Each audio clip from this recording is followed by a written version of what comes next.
We'll now count combinations with repetitions. A combination with a repetition is also called a multiset. And what is a multiset? You can think of a multiset as a set with repetitions, but the order inside the multiset does not matter. And an example would be,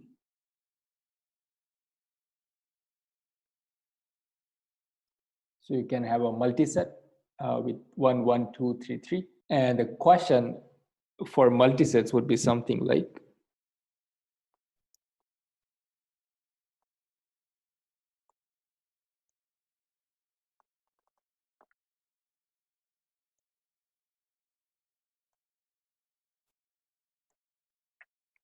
so how many multisets are there with 5 elements? And these 5 elements can each be either 1 or 2 or 3.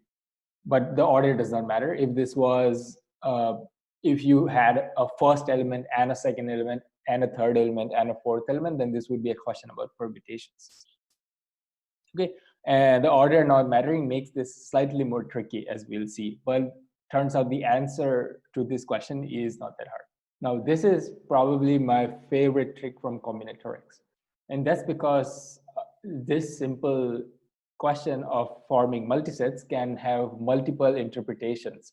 And it shows up in many, many, many situations. So here are 2 more. It's called balls and bins. So the same question of forming a multiset of 5 elements with 1, 2, or 3 can be rephrased as follows. So say I have 3 bins. This is the bin corresponding to 1, this is the bin corresponding to 2, and this is the bin corresponding to 3. So the 3 bins corresponding to the 3 different possibilities of elements in a multiset. Okay, and the question would be, how many ways are there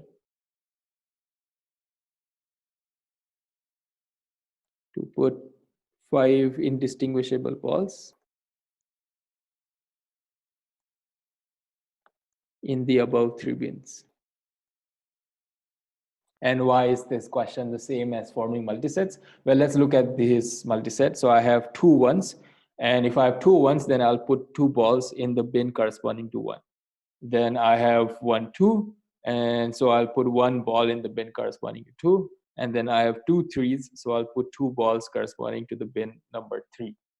Similarly, if I start with 5 balls in these 3 bins in some order, then I can form the corresponding multiset. So there is a bijection between the different multisets of size 5 with elements 1, 2, or 3, and the different ways of distributing balls, 5 balls in 3 bins where the bins are numbered 1, 2, 3. Okay, so multisets, counting multisets is same as counting the number of ways of putting indistinguishable balls in these 3 different bins. And there's one more very common interpretation of this. And that is, suppose I'm trying to solve a system of equation x1 plus x2 plus x3 is equal to 3 is equal to 5. But here, x1, x2, x3 are non-negative integers.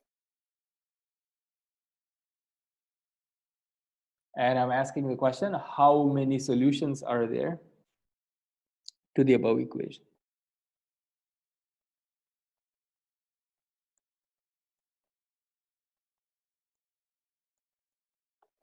And I claim that this, counting the integer solutions, non-negative integer solutions for this, let me highlight something. It is very important that I'm looking at non-negative integer solutions. So I'm allowing 0. Okay, with that, I claim that the number of solutions for this equation is the same as counting the number of multisets, it's the same as counting number of balls in bins. Why? Because let's take this example. So I have 1, 1, 2, and 3, 3. So here I have one solution, x1 is equal to 2, x2 is equal to 1, x3 is equal to 2. And why is this solution, I claim, corresponding to the solution above? Because I can think of x1 as the number of ones. Similarly, I can think of x1 as the number of balls in the first bin. Let me highlight this. This number is the same as the number of balls here, is the same as number of ones here.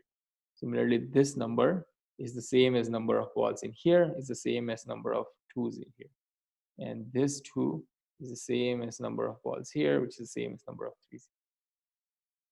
And you can see they're all in bijection with each other. Let's do one more example. So an example solution would be x1 is equal to, let's do 1, x2 is equal to 0, and x3 is equal to 4. This solves the equation x1 plus x2 plus x3 is equal to 5. Then corresponding to this, I can put the balls in the bins as follows. I'll put 1 ball here, I'll put nothing in the second bin, and I'll put 4 balls in the fourth bin. And corresponding to this, I can form the multiset, which will be, there is 1 1, there is no 2, and then there are 4 3s. And so you can see these solutions correspond to each other. So far, I've told you that these three numbers are the same as each other. But now, what are these numbers? And to answer this question, we'll do one more bijection to another set. And this set will be easier to count. And that is something we've already seen in previous video. It was when we were counting the number of elements in a power set. We made a bijection from subsets of a set to binary strings. And we'll do something similar. We'll make a bijection from all of these to binary strings of certain kind. And just for the purpose of the video, I'll focus on the bins example. But all of these three are the same. So what I'm going to do is I'll construct a bijection. The bijection will be to the following. It will be strings with 5 zeros. You can see where this 5 is coming from. 5 is the number of balls. And 2 ones. Okay, so the way this bijection is done is I'll first put the ones. So let me put the 2 ones. Okay, now I think of the zeros as balls.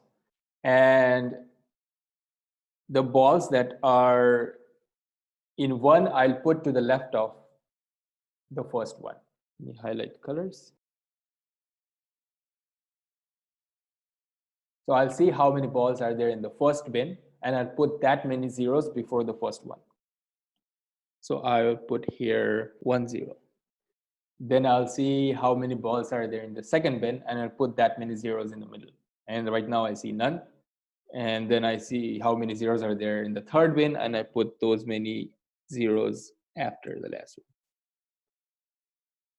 And so what I've done is I've taken this setting of balls in bins and encoded that using a binary string. And the encoding gives me, I'll just clean this up, and this is just 0 1 1 0 0 0 0. Now let me convince you that this is a bijection. So let me go in the reverse direction. Suppose I were to go backward. So let me just take a string with 5 zeros and 2 ones. So there are 5 zeros in here and 2 ones. And from this, I'll give you back a balls and bin setup. So I have to form 3 bins. And the number of zeros to the left tells me how many balls go in the first bin. The number of zeros in the middle tell me how many balls go in the second bin. And the number of zeros here give me this. And these numbers are 2, 2, and 1.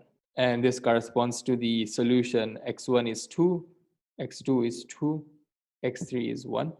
And this also corresponds to the multiset 1, 1, 2, 2, 3. Okay, so we have 4 different things which are encoding the same information. But the last thing is easy to count. So the last thing is how many strings are there with 5 zeros and 2 ones. And I claim that this is nothing but 5 plus 2, choose 2. And where is this coming from? Take a string of length 5 plus 2. That's the total number of zeros and ones. And then think of these as blank spaces. And then I decide where to put the 2 ones. And once I put the 2 ones, the rest will all be 0. So then choose the 2 places where to put the ones. And this gives me that number. Now let me summarize everything that we have done so far and give you a very concrete formula and description. The number of multisets with n total elements, so that's the size of the multiset, where each element has m possibilities, is the same as the number of ways of distributing n distinguishable balls into m different bins. So you can't tell the balls apart, they are all the same, but the bins are all labeled. So in the previous example, we had bin number 1, bin number 2, and bin number 3. This is the same as the number of non-negative integer solutions. Let me highlight this, it's very important. It's the same as number of non-negative integer solutions to x1 plus x2 up to xm equals n. So here n is on the right hand side. This is the total number of balls. This is the total number of elements in the multiset. And m is the total number of variables. And each variable corresponds to the number of ball in that bin. This is the same as the number of binary strings with n zeros. And now here's the only case where it's slightly different, and m minus 1 ones. Why m minus 1 ones? Because we only need like one less one, because you have something to the left of the first one and something to the right of the last one. So it just turns out that here we need one less one. So just remember that there is a small change in here. It's m minus 1, 1. And now this last number we can compute, and that is equal to n plus m minus 1 choose 2. Sorry, n plus m minus 1 choose n. Because of the way n choose m works, this is also the same as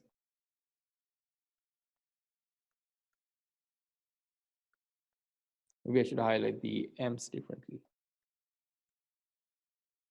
Okay, so remember that there is a minus 1 that shows up here and here. Very beautiful proofs and ideas. This is probably one of my favorite things from combinatorics, just because it connects so many different perspectives into one single number.